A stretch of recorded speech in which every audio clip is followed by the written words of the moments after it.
En México no tenemos federalismo, tenemos algo que Jorge Cepeda Patterson llamaba el feuderalismo. Señores feudales que hacen, disponen, se enriquecen a su antojo en regiones específicas del país. No es un tema nuevo. Uno puede observar eso en el siglo XIX, desde luego estuvo presente antes de los años 40 y regresó con toda su fuerza después de 1997. Gobernadores, caciques del pasado y del presente. Ese es el título del libro coordinado por Andrew Paxman y donde una serie de periodistas destacadísimos revisan distintos perfiles que justamente nos ilustran este feuderalismo. Vamos a hablar de Rubiel Ávila en el Estado de México, de Javier Duarte en Veracruz. Vamos a hablar de Miguel Ángel Osorio Chong en Hidalgo. Hablaremos también del papel jugado por Andrés Manuel López Obrador aquí en la Ciudad de México. En fin, vamos a hablar de estos señores feudales y vamos a identificar dónde ha cambiado y dónde no este control caciquil. Gobernadores, caciques del pasado y del presente. Comenzamos.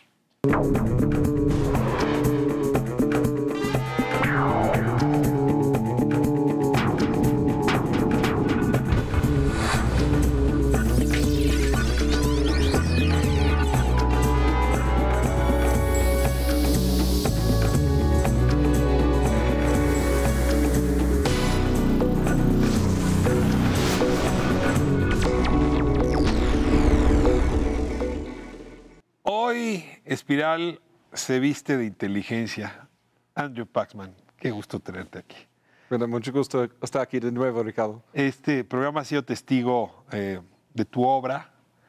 Nos conocimos en una entrevista cuando hiciste la reedición del Tigre. Así es. Vimos también lo que has hecho con otras obras. El caso de Jenkins nos permitió también una muy buena conversación. Y la verdad, Andrew, es que tu mirada mexicana, porque llevas mucho tiempo aquí, pero también de extranjero, ha permitido ponerle lupa a fenómenos interesantes. Y ahora, tu última entrega, Los Gobernadores, Caciques del Pasado y del Presente, la verdad es que es una obra interesante que nos permite ver a ese poder, yo no diría micropoder, pero sí es el poder regional. Quizá me veo obligado, habiendo leído otras cosas tuyas, a imaginar que este libro tiene como origen a Maximino Ávila Camacho. Así es. O sea, tú estudiaste el micropoder poblano con Jenkins y desde luego con Maximino Ávila Camacho. Entonces, perdona si te empujo a entrar por aquí a la conversación de Maximino Ávila Camacho a Los Gobernadores, Caciques del Pasado y del Presente. ¿Cómo sucedió la sinapsis? Bueno, atinaste. La verdad, cuando estaba investigando William Jenkins, me di cuenta que el amigo político más importante en la vida de Jenkins, en la trayectoria de Jenkins, era precisamente Maximino.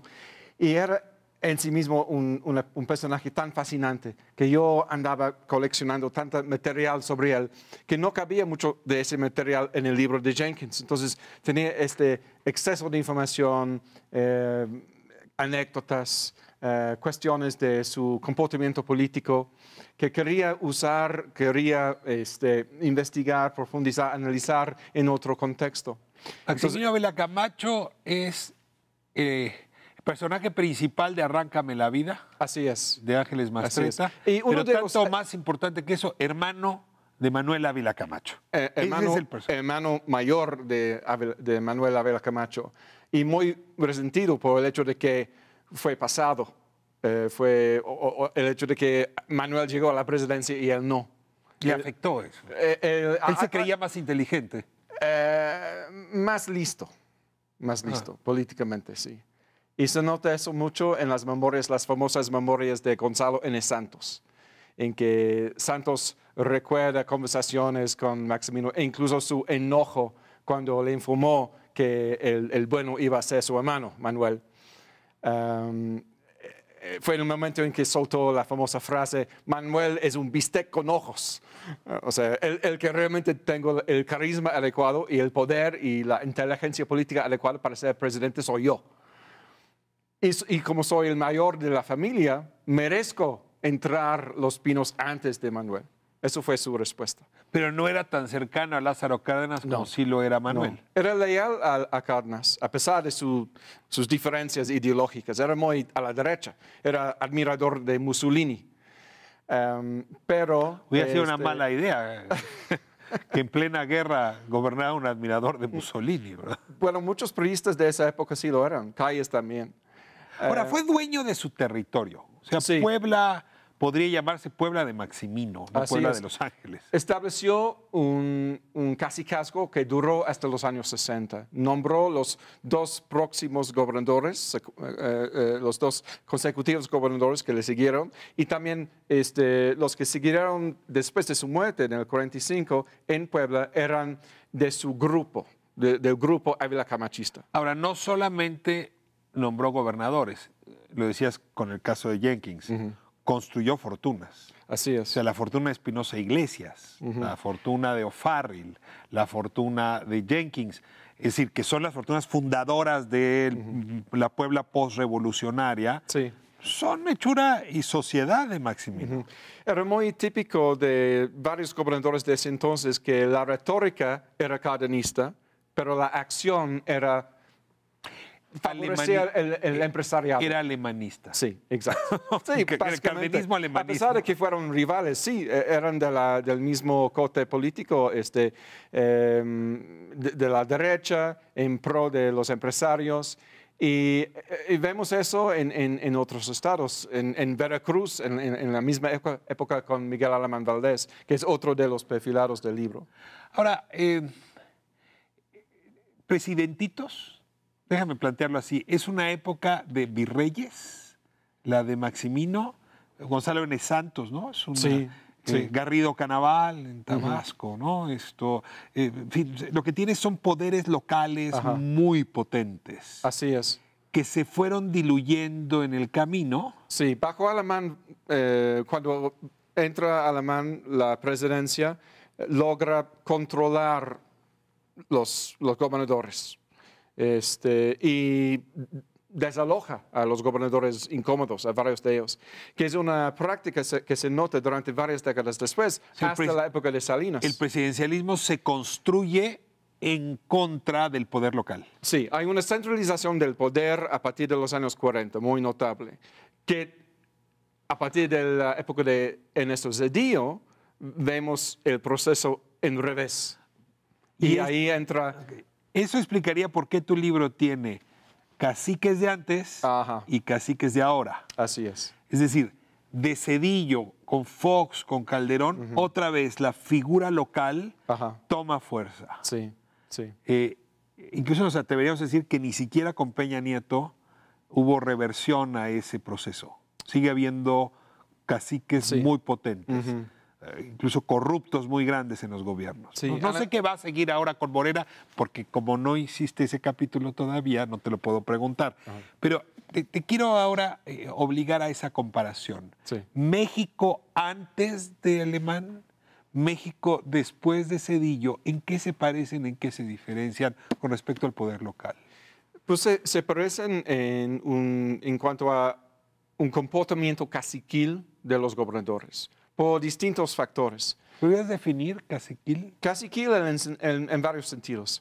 Primero, uso de mano dura, cooptación o represión de la prensa local, cooptación o represión, más bien cooptación del Congreso local, desvío de fondos, a veces al propio bolsillo del gobernador, a veces de otra manera, nepotismo.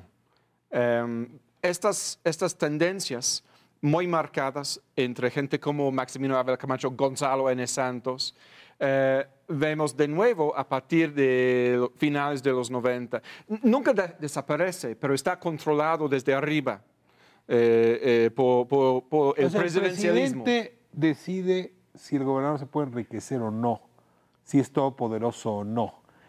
Siempre ha habido, o siempre hubo un permiso implícito, una licencia, se puede decir, para que los gobernadores pudieran enriquecerse hasta en cierta medida. Pero no más que el presidente, por ejemplo. Sí. Ese era el límite.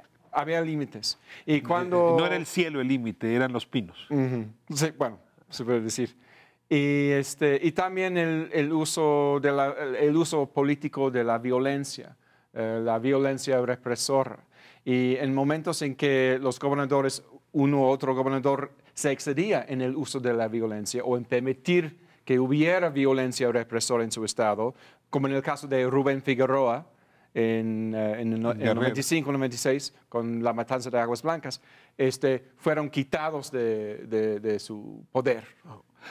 Andrew, pero yo recuerdo alrededor del 2011, 2010, haber conversado con algunos analistas intelectuales muy respetados.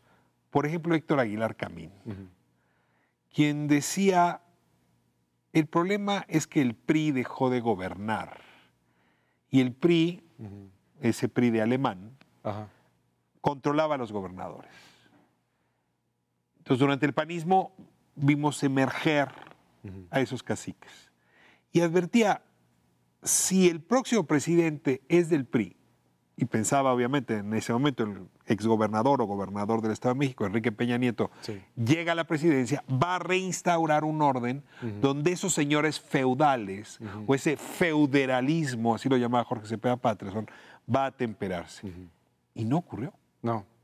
¿Por qué? ¿Por qué ni Peña ni el regreso del PRI pudieron con ese caciquismo de nuevo cuño, posmoderno, siglo XXI? Es muy buena pregunta. Una cosa que sucedió a partir de finales de los 90 es que hubo una reforma hacendaria que permitió una mayor canalización de fondos federales a los estados y una mayor discreción por parte de los gobernadores en cuanto a usar esos fondos. Luego, en el mismo año, el 97, ese fue el último año en que había un control partidario del Congreso Federal. En el año 2000 se desaparece el control partidario priista, digamos, o de cualquier partido, del Senado. Y el Senado desde el siglo XIX había conservado el poder de desaparecer los poderes en los estados si algún gobernador u otro se comportara de manera excesiva o abusiva. Entonces, varios mecanismos de control que existían anteriormente ya no existían. También hay que reconocer que Fox entró con una visión muy distinta de gobernar, no quiso imponerse, no quiso usar la misma mano dura que gente como Salinas, por ejemplo, algunos de sus antecesores. Y en el caso de Peña Nieto, yo creo que fue en parte una falta de voluntad política. Los priistas, por ejemplo, no querían quitar a gobernadores priistas incómodos, porque los mismos gobernadores ejercen un control importante, una influencia importante sobre el voto a nivel estatal. Es por eso, por ejemplo, que en tiempos de Fox no se pudo quitar a Mario Marín, a pesar de esa famosa conversación filtrada entre él y Kamal Nassif sobre esa conversación, mi goba precioso y esta... el tema Lidia Cacho, el tema pederastia. Que surgieron sobre el trato muy abusivo a Lidia Cacho. A ver, Vicente Entonces, Fox había toda una voluntad pública para que estuviera sacado de poder Mario Marín, pero no se hizo. Y no se hizo porque los priistas en el Congreso no querían llegar a un acuerdo con los panistas. Ahora, este no es un libro, contrario a lo que podría esperarse de esta conversación, que capítulo tras capítulo vaya analizando los instrumentos de poder, sino lo que hicieron tú como coordinador y los participantes del libro, fue buscar perfiles que ayudaran a ilustrar. Sí. Perfiles como Erubiel Ávila, ¿no? Que en efecto se puede comparar con alguno de los antiguos. Sí. Incluso Andrés Manuel López Obrador aparece ahí como un cacique local, Guillermo Ponemos a Sorno. prueba la acusación de que fue cacique. Sí, Guillermo Sorno hace ahí una revisión sobre el control que podría tener sobre Tabasco. Pero llega a la conclusión de que no era tan caciquil que era un buen gobernador. La gran ventaja es que viene para acá Guillermo Osorno para Sí. hablarnos de su gobierno en la Ciudad de México, pero yo quiero insistir, Ajá. y de su participación en Tabasco. Que Ajá. no es lo mismo gobernar un territorio Sí, que el otro. sí, sí, sí. Vamos a corte y le voy a pedir a tus colaboradores que vengan, pero antes de eso solamente te pido un favor. ¿Cómo elegiste a los autores de estos perfiles y por qué eligieron estos perfiles? Bueno, empecé con los perfiles. Empecé con el hecho de que hace como 17 meses, cuando empecé a pensar en el proyecto, había 5 exgobernadores que se estaban perfilando como precandidatos para la presidencia, que eran Rubiel, Rafael Moreno Valle, Ivonne Ortega en Yucatán, Miguel Ángel Osorio Chong y el mismo López Obrador. El sexto de los perfilados, Javier Duarte, era el más... el caso más abrumador, sí, digamos, de la corrupción caciquila a nivel estatal. Entonces, los candidatos, digamos, o los perfilados escogieron a ellos mismos. Luego fue cuestión de encontrar las plumas indicadas.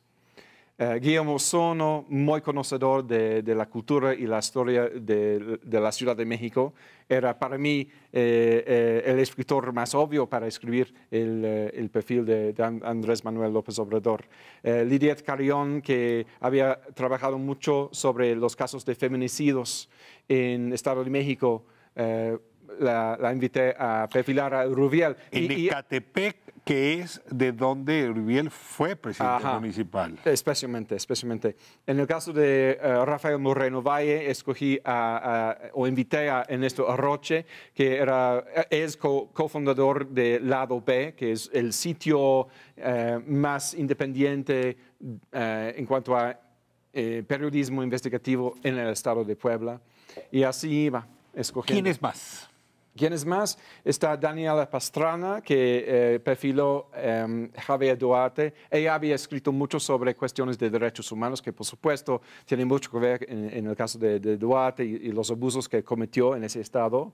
En el estado de Hidalgo, Pablo Vargas, que es un sociólogo de la Autónoma de la Ciudad de México, que conocía muy bien ya la trayectoria de Miguel Ángel Osorio Chong como hidalguense él mismo.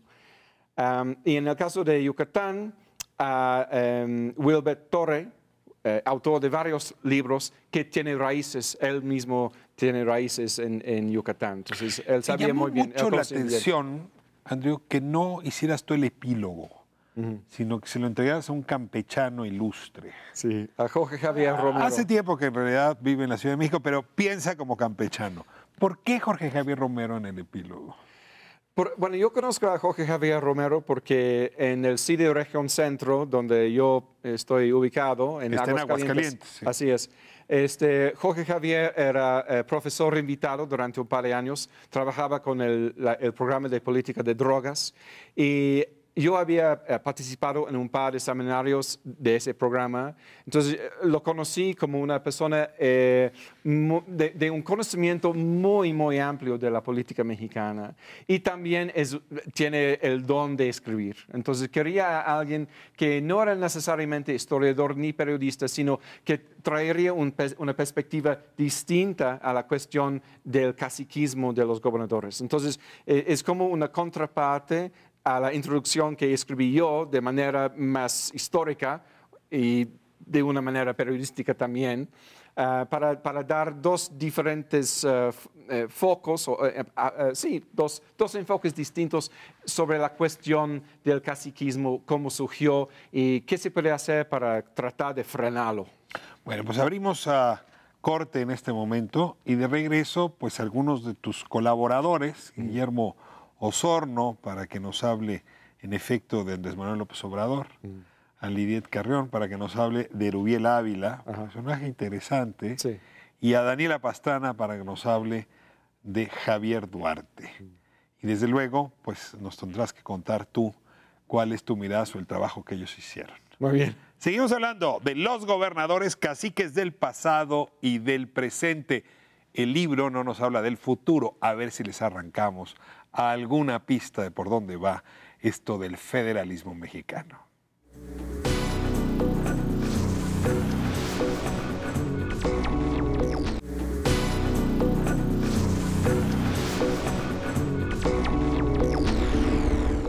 Bueno, lo prometido, vamos a seguir hablando del libro Los gobernadores caciques del pasado y el presente, con quienes perfilaron a distintos personajes que al parecer tendrían estas características o no.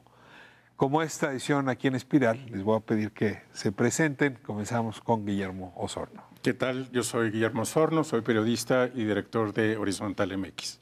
¿Y te tocó hacer el perfil de Andrés Manuel López Obrador. cacique o no cacique? Pues líder carismático, cacique en cierto sentido y según muchos testimonios muy buen administrador. Vamos a hablar de si para ser buen cacique hay que ser buen administrador o no.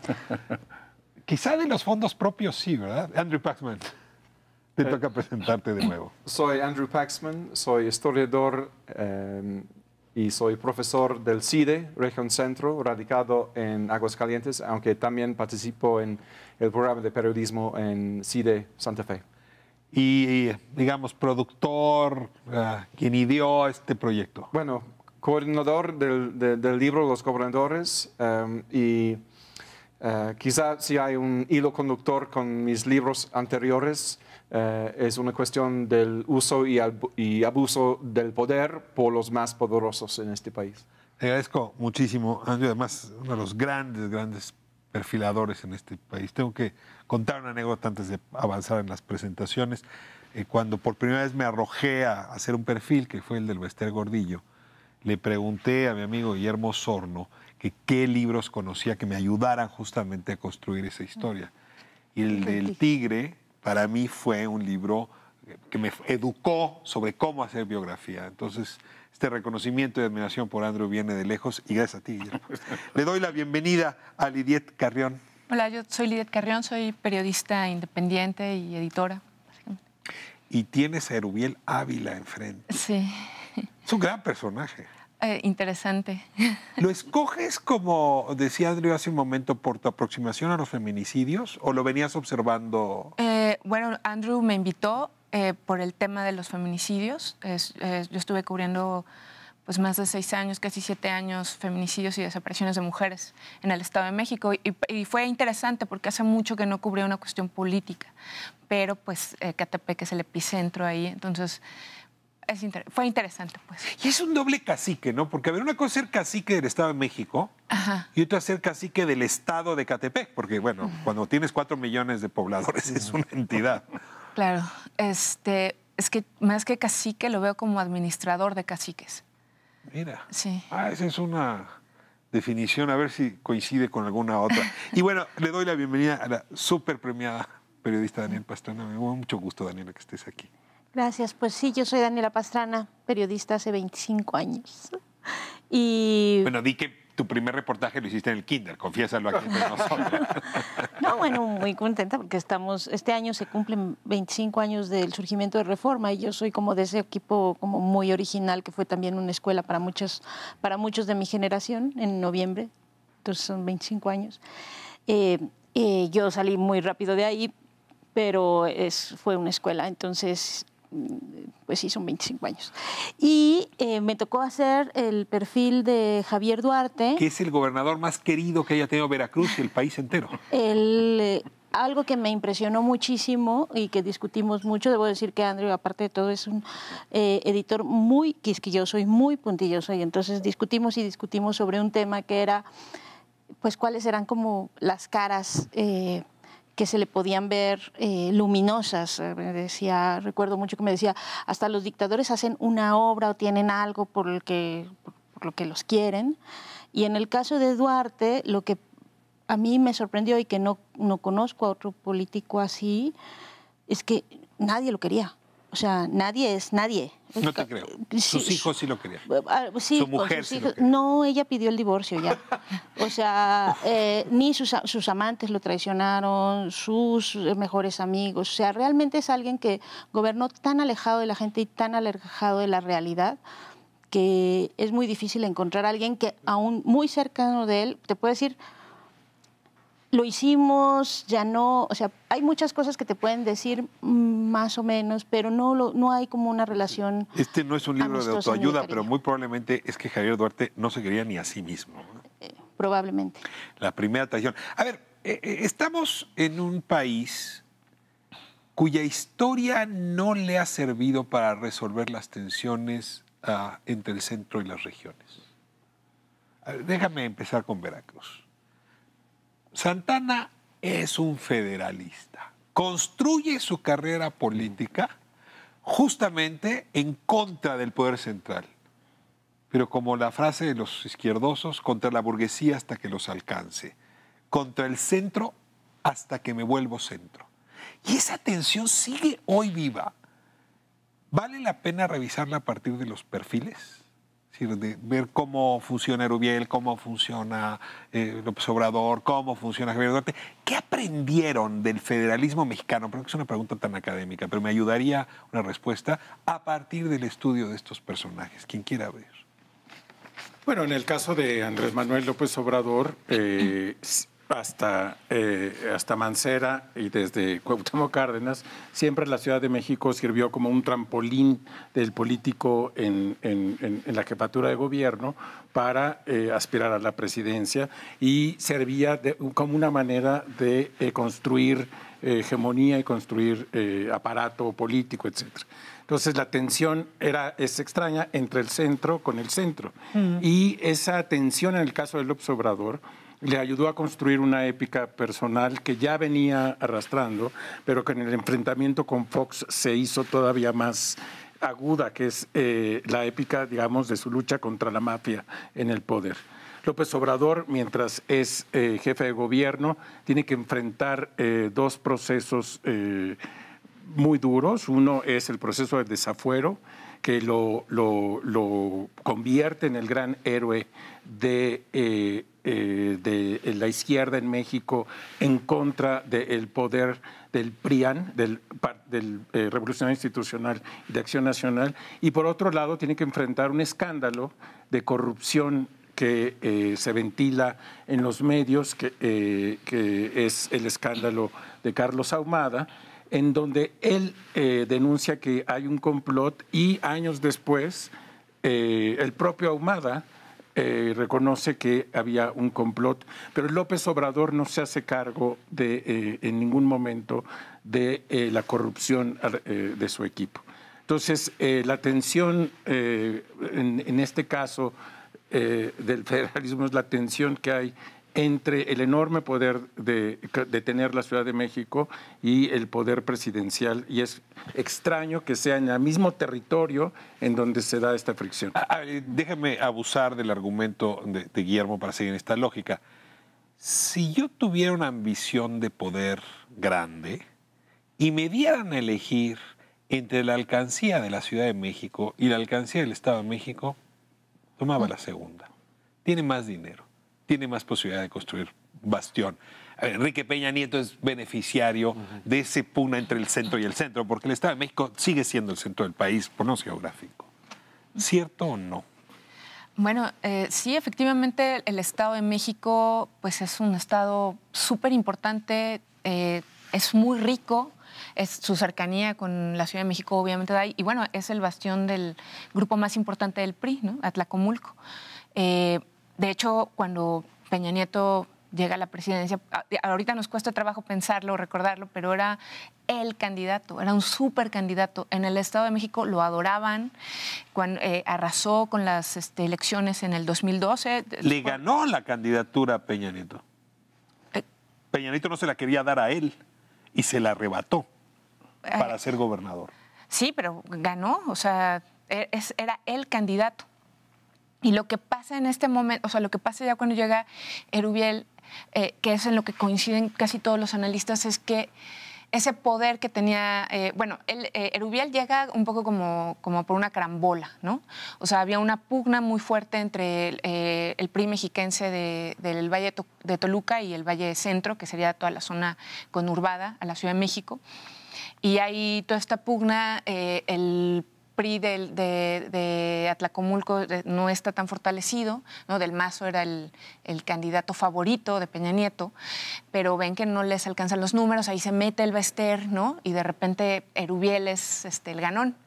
Se vende o se habla en ese momento de que es un priista que no es del grupo Atlacomulco, pero en realidad todos sus padrinos eran del grupo Atlacomulco. A ver, te tengo un segundo. Ajá. En esos momentos yo lo tuve aquí. Ajá. Tenía algunos pocos meses o años de haber arrancado Espiral. Y yo le pregunté, era presidente municipal de Ecatepec, Ajá. con muy buena base. Sí, sí, sí. Y yo le pregunté, ¿estaría usted dispuesto a lanzarse de gobernador sin el PRI? Si te pudiera devolver la imagen hubiera respondido sí. Desde luego no lo dijo con la boca, pero sí daba a entender que Claro. si Peña no lo apoyaba para ser candidato, él se la hubiera jugado Claro. por una alianza PAN-PRD. No, o sea, y sí se extorsionó. supo, extorsionó y todo el mundo lo mencionó. Obviamente eso sale un poco de la historia oficial del PRI, pero sí estaba extorsionando. Sí había esa intención. Sí tenía ánimo de poder. Pero al mismo tiempo, a mí me da la impresión, por digamos, todo lo que leí, todo lo que a pesar de ese ánimo de poder, nunca dejó de ser un subordinado de alguien. O sea, ese amor a Montiel, ese amor desmedido al Bester, y una vez que llega al gobierno, bueno, o por obvias razones, por primera vez en muchos años, el presidente del país era del mismo partido que el gobernador del Estado de México. Siempre fue un segundo. Siempre, jamás. Todo el mundo me lo dijo, los que estaban a favor de él, porque a él sí lo quiere mucha gente, a diferencia de Duarte. Poquita, pero sí, tiene gente muy leal, o sea, como que sus cercanos lo quieren. La gente que lo odia y que lo quiere dicen lo mismo, nunca lo dejaron gobernar. Cuando él llega por fin al gobierno del Estado de México, todo el mundo dice, no va a durar 2 años. O sea, había toda una rebelión adentro del PRI. No es un cacique. No, por eso insisto que es un administrador. E incluso en Ecatepec tampoco fue el gran. Estaba Onésimo. O sea, había otros personajes, pero él es un... Él es como el... ¿cómo podemos llamar? Como un engrane del poder visible, pero nunca logró construirse por completo. López Obrador no es un cacique. Erubiel no es un cacique. Javier Duarte, ¿es un cacique o es el segundo de Fidel Herrera? Es el segundo de Fidel Herrera. El cacique fue Fidel Herrera. Es el alumno, sí, claro. De hecho, una de las cosas que de las primeras conclusiones, la construcción del perfil de Duarte era difícil porque se había hablado demasiado de Duarte, había muchísima información, tenía sobreinformación de Duarte. Es como aportar algo nuevo, ¿verdad? Cuando está sobreestudiado algo. ¿Cómo buscas algo y además te sales de lo que ya está? Porque había 2 o 3 libros recientes de Veracruz, uno de ellos que le titularon el priista perfecto, y que justamente decíamos, pues es que no era el priista perfecto, porque el priista perfecto era Fidel Herrera, ¿no? El priista perfecto es que conseguía esos balances, que conseguía que lo quisieran mucho, que se paraba en cualquier fiesta de 15 años a bailar, a platicar, y que podía ser muy duro, que podía ser un gran cacique. Un gran cacique es el que tiene muchos ahijados, ¿no? Exactamente. Ese es un indicador que el INEGI debería considerar para medir. Efectivamente. Y Duarte no. O sea, Duarte es un hombre que perdió el piso, es un hombre que se alejó totalmente de entender la realidad de los veracruzanos. Por eso en el último año había manifestaciones y manifestaciones, porque no, él estaba totalmente lejos de la realidad de lo que estaba pasando en Veracruz, muy amarrado a sus acuerdos con el gobierno federal, muy confiado de eso y pensando que iba a vivir en la impunidad por siempre. O sea, perdió totalmente la noción, la realidad de lo que era gobernar. Un cacique sí la tiene, un cacique tiene absoluto control de lo que pasa pues, con la gente a la que gobierna, ¿no? En ese territorio. Y él no tenía control del territorio. Andrew, regreso al argumento principal del libro. ¿Qué tiene que ver Maximino Ávila Camacho con López Obrador, con Erubiel Ávila, con Javier Duarte? Hay un espectro de comportamiento No es que estoy dividiendo el mundo o los gobernadores entre caciques y demócratas, digamos. Hay comportamiento caciquil y hay rasgos caciquiles en cada uno de los perfilados. En el caso de Javier Duarte, por ejemplo, el control de la policía en su estado, el control de la prensa en su estado o la represión de la prensa en su estado. Igual en el Estado de México, donde hay muy poca prensa libre. Hay desvío de fondos, que es un rasgo caciquil que hemos notado desde tiempos de Maximino, que es muy notable en el caso de Javier Duarte. Entonces, no diría que cada uno de los perfilados es igualmente caciquil, pero sí hay elementos de comportamiento caciquil en cada caso. A ver, a diferencia de la época de Maximino Ávila Camacho, sobre todo por el volumen, hay actores que compiten por el control del territorio en nuestra época. Llámenlo si quieren ustedes empresas criminales, crimen organizado, en fin. Y eso ha implicado muchos recursos y mucho control, e incluso muy poca supervisión sobre la manera como se resuelve el tema de derechos humanos. Déjenme irme a corte y les ruego también que pensemos desde esta perspectiva, porque el nivel de violación de derechos humanos en el Estado de México es abrumador. Lo mismo que sucedió en Veracruz. El caso de la Ciudad de México es contradictorio y también me encantaría escuchar tu opinión al respecto. Vamos a corte y hablamos de este neocaciquismo, estos elementos atómicos, partículas elementales del caciquismo del siglo XXI en nuestro país.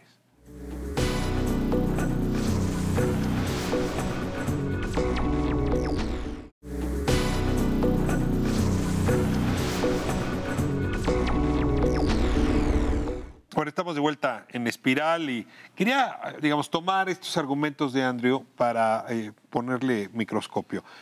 A ver, si hay una coincidencia entre Rubiel Ávila y Javier Duarte, más allá de su militancia priista, es que dejaron una estela de violación de derechos humanos grave.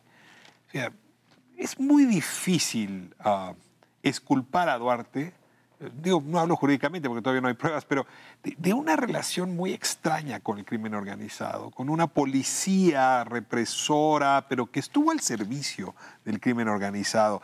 Y luego si uno teje un poco más, pues quizás es una relación que venía desde Fidel Herrera, lo cual hace que hoy el cementerio, que es Veracruz, vaya a tardar generaciones para olvidársenos. En el caso concretamente del Estado de México, del cinturón que rodea la Ciudad de México, concretamente Catepec, los feminicidios son el tema. No es la única violación, pero es el tema más fuerte. A ver, ¿dirían ustedes que estos rasgos caciquiles explicarían esta relación tan complicada con los derechos humanos? Y Guillermo, desde luego, no subo ahorita el caso del observador, pero me encantaría tu opinión al respecto, ¿no?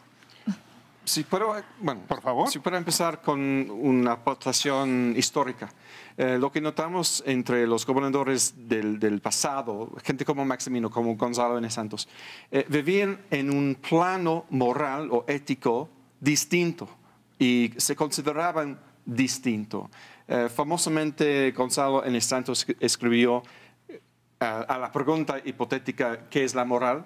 La moral es un árbol que da moras.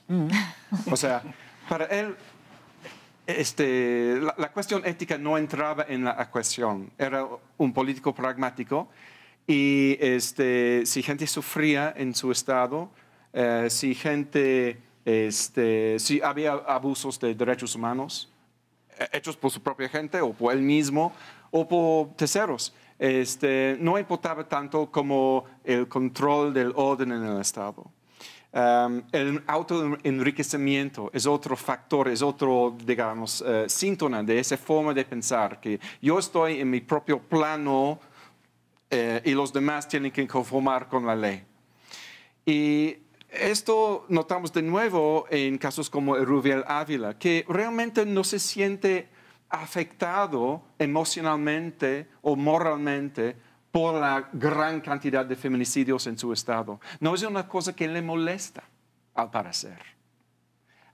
Y yo creo que eso habla de una cultura arraigada de caciquismo, de forma de pensar caciquil, en que uno considera a uno mismo como privilegiado, es casi una especie de darwinismo social. Yo he llegado al cumbre porque soy de esa corte, soy de sangre azul, o no dicen sangre azul, pero soy elegido por Dios, ¿no? Soy elegido por la fortuna para regir. Yo soy un gobernante nato. Fuero metafísico. Sí, sí. Yo tengo una anécdota sobre cómo percibe justo el tema de los derechos humanos Erubiel. Él, bueno, gran parte de su carrera política él es como pupilo de Montiel. Entonces, a inicios del milenio... Montiel es aquel que hizo campaña diciendo que los derechos humanos eran para los humanos, no para pero las no ratas. para las ratas. Ese mero. ¿No? Ese mero. Es un Que es otro ejemplo de lo que está diciendo. digamos, de cacique. Sí. Montiel sí es un cacique como Sepa. Sí, o sea, como de... Calca. Calca, exacto. Ese sí, tiene todo, el sombrero, en fin. Y perdón. Y Erubiel presume mucho que es doctor en Derecho. Y en su tesis de doctorado narra, él propone hacer una especie ahorita no recuerdo muy bien cuál es la figura, pero la idea es como que una figura que permita que cualquier decisión del Poder Judicial no termine en la Suprema Corte de Justicia de la Nación, sino que se resuelva dentro del Estado de México, porque hay muchos problemas y malas interpretaciones. Es básicamente lo que dice. Obviamente lo dice con palabras más legalistas, pues, ¿no? Uh-huh. Y el ejemplo que pone es el caso de los enfrentamientos que tuvieron con Atenco. En Atenco, en los años 2000, con todo el tema del aeropuerto y con todas estas problemáticas. Y él dice que, en su tesis demuestra todo este desprecio que tiene, no solo hacia los derechos humanos, sino hacia los movimientos sociales en general. Entonces, yo creo que ahí esas propuestas de independizar el Poder Judicial, o sea, que no hubiera ningún tipo de control dentro del Estado de México, habla de como un doctor en Derecho, no es nada más que no le interesen los derechos humanos, sino que le estorban. Pero ahora, empezaste diciendo que Erubiel tenía una mirada sobre derechos humanos y sobre el tema de feminicidios que valía la pena mostrarnos. ¿A cuál te refieres? Cuando él es iba a decir gobernador de Ecatepec, cuando gobiernas 4 millones de habitantes, sí, presidente municipal de Ecatepec. Él es presidente en 2 ocasiones. En sus dos, ya para entonces Ecatepec ya es famoso por el tema de feminicidios y desapariciones de mujeres. No hay un solo tema sobre equidad de género en sus planes de gobierno. En la segunda ocasión, el único tema sobre equidad de género tiene que ver con ayudas a madres. Es decir, el tema de violencia no está. Ahora bien, la pregunta sobre si se explica, por ejemplo, todo el arraigo del crimen organizado, en lo que yo he visto en Ecatepec, única y exclusivamente por el gobierno, no. Inclusive sus enemigos políticos dicen el grado de violencia que se vive en todo el Estado de México, no solo en Ecatepec, sino en todo el Estado de México, durante su gobierno, ya como gobernador. O sea, sí se le pueden achacar ciertas cosas, pero también tiene que ver con una descomposición del país que va más allá. Más allá estoy tratando de matizar, pues no solo de decir... ¿Y en el caso de Veracruz? En el caso de Veracruz hay una enorme responsabilidad de Javier Duarte y antes de Fidel Herrera. O sea, el ingreso fuerte de esta ola de los Zetas en algún momento, y eso fue desde el gobierno de Fidel Herrera. ¿Fue por descuido o por sociedad? Pues eso es una cosa que todavía, ojalá ya logremos algún día amarrarla y documentarla.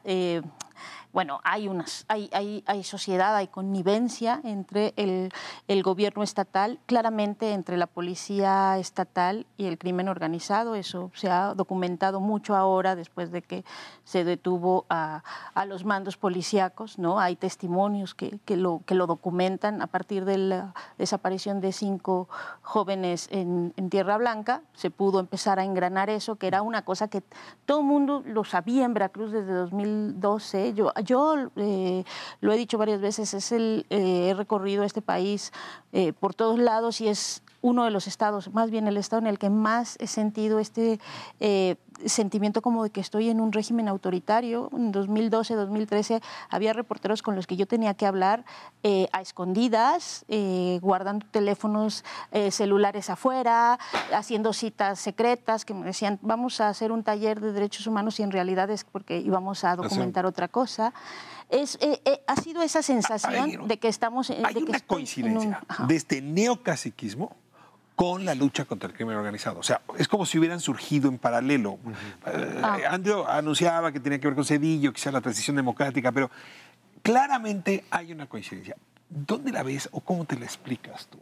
Y por cierto, en esos mismos años López Obrador está emergiendo. ¿Podría ser una forma distinta de lidiar con los temas? Bueno, el caso de la Ciudad de México es distinto en parte porque la época de Andrés Manuel López Obrador es anterior al problema de la violencia en México, al estallido de la violencia, y en parte porque el problema de la Ciudad de México también era distinto. La Ciudad de México había visto un incremento de la violencia, de robos, secuestros, ¿no? A él le toca una ola de secuestros que hasta manifestantes tienen. Entonces, lo que él hace, todo el mundo lo recuerda, es traer a Giuliani a hacer a que asesorara al gobierno de la Ciudad de México. En ese momento el secretario de Seguridad Pública es el propio Marcelo Ebrard. Y yo creo que el gran problema... Giuliani, el mismo que ahora es asesor de Donald Trump. Exacto. El gran problema de la Ciudad de México en materia de derechos humanos en ese momento es que Giuliani promueve o sugiere una política de tolerancia cero, y entonces de lo que se quejan muchas organizaciones de derechos humanos en ese momento bajo el gobierno de López Obrador es de esta manera de criminalizar a la juventud de la Ciudad de México y de haber llenado las cárceles de la ciudad. Si tú hablas con gente como Causa en Común y otras organizaciones de expandilleros que se convirtieron que ahora tienen un discurso distinto acerca del lugar de los jóvenes en la ciudad, recuerdan esa época como Carlos una época, Cruz, por ejemplo. Carlos Cruz, exactamente, como una época bastante negra en materia de violación de derechos humanos. Se encarcelaban a los jóvenes de la periferia de la ciudad por cualquier cosa. Otra cosa que es particular de la Ciudad de México, era la corrupción de la policía. Es decir, no es que las policías en otras partes del país fueran distintas, pero la Ciudad de México había heredado una corrupción creada por el Negro Durazo. Entonces, también la manera de controlar, es una policía muy grande, es una policía muy numerosa. La manera de controlar también los arreglos internos en la policía fue un arreglo que hizo el propio Marcelo Ebrard también, y bajó el tema de criminalidad. El tercer punto es que López Obrador tenía el origen de las conferencias en la mañana y todo también manera de comunicarse, López Obrador tenía que ver con las reuniones que él hacía con el Gabinete de Seguridad. Lo primero que hacía, López Obrador no quitaba el dedo del renglón. Él, tal como prometió que va a ser a partir de diciembre. Y me desayuna con la seguridad. Que malinterpretó el tema de los secuestros, porque en efecto hubo una ola de secuestros entre las clases altas en la Ciudad de México, que son obviamente el motivo, digamos, el blanco de los secuestros. Y Marilena Morera cuenta cómo comenzaron a aparecer 2 o 3 o 4 casos emblemáticos y cómo se organizó esta marcha de blanco, que Andrés Manuel la malinterpretó y se victimizó al respecto, diciendo que era también un arreglo de la mafia en el poder que estaba en su contra. Y no era el caso. Sí había habido una ola de secuestros, sí había habido casos de... la mayoría de los personajes secuestrados en esa época habían terminado muertos, dejados en los estacionamientos. Eran casos muy, muy dramáticos que provocó la reacción de las clases medias y las clases altas en la ciudad que organizaron esta marcha. Y es curiosamente en el libro La mafia que nos robó la presidencia, que es un libro de López Obrador, reconoce él en una parte de su relato de su paso por la Ciudad de México que se equivocó en este caso, que se equivocó, que él leyó mal los signos y que se equivocó. Necesito hacerte una última pregunta, porque esto ya se acabó y si pudieran arrojar alguna conclusión. Esta idea de poner superdelegados en los estados. Hoy tenemos muchos delegados de las distintas dependencias, turismo, Zagarpa, en fin. Poner uno solo, darle todo el poder y además colocar a alguien que fue contendiente electoral, o sea, no sé, Delfina en el caso del Estado de México, Lomelín en el caso de Jalisco, ¿no es una manera de oponerle al cacique otro cacique? ¿Qué va a pasar ahí, Andrew? ¿No es un neocaciquismo barroco lo que dice a provocar? No, mucho tiempo de reflexionar, pero me gustaría un último a bote pronto una respuesta a esto. Es difícil de predecir lo que va a pasar. Lo que sí a Andrés Manuel le tocó hacer fue implementar algo fuerte, porque el federalismo que tenemos, que hemos visto en los últimos 20 años, no ha estado funcionando bien. El surgimiento de ese comportamiento caciquil, el abuso tan marcado, desvío de fondos, abusos de derechos humanos, nexos con el narco, etc. Se ha dicho que hasta 17 gobernadores o exgobernadores están bajo investigación en este momento. Entonces, sí es importante nombrar a alguien de la confianza del presidente que puede vigilar a los gobernadores, porque el sistema anterior de los delegados individuales por dependencia no ha estado funcionando. ¿Ahora es alguien que los va a vigilar o es alguien que va a preparar su candidatura a gobernador? Bueno, ojalá que con una vigilancia por parte de la prensa, por la vigilancia de la sociedad civil, eso no va a ocurrir. Pero, de nuevo, es difícil de predecir. Tenemos sociedad civil y prensa muy sólida, contundente en los estados. Les agradezco muchísimo esta conversación, este trabajo. La verdad es que es un libro muy rico. Creo que sí es un retrato de época y que el contraste pasado-presente ayuda muy bien a perfilar dónde sobreviven las partículas del viejo caciquismo y dónde se están transformando o se han transformado en esta pluralidad política. Muchas gracias a los cuatro y gracias a usted por habernos permitido entrar a su hogar. Nos vemos próximo miércoles 10 de la noche, Espiral, Canal 11.